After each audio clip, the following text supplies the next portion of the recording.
mon avis, on trouve des opportunités.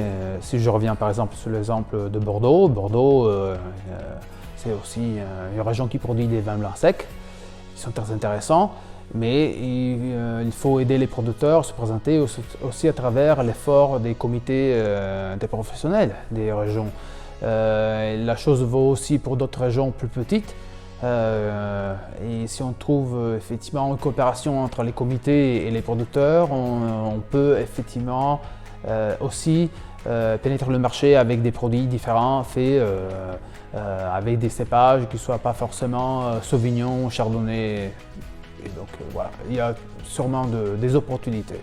Le pays est effectivement gourmand, intéressé à essayer des produits différents, mais il faut avoir le courage d'aller sur une voie différente et bien les présenter aussi.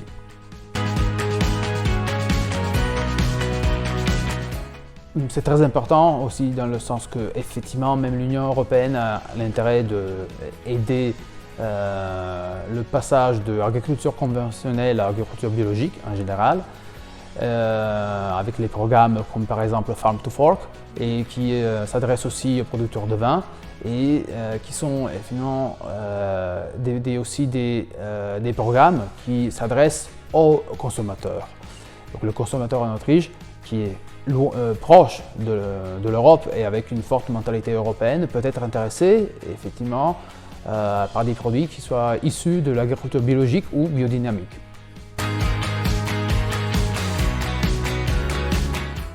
Les marchés ne sont jamais matures. Il faut toujours avoir le courage d'essayer des choses différentes. Il faut avoir le courage de communiquer. Il faut trouver les bons partenaires. Il faut effectivement avoir, comme je disais tout à l'heure, aussi une bonne association avec, par exemple, les institutions comme Business France, les comités, les producteurs et les importateurs.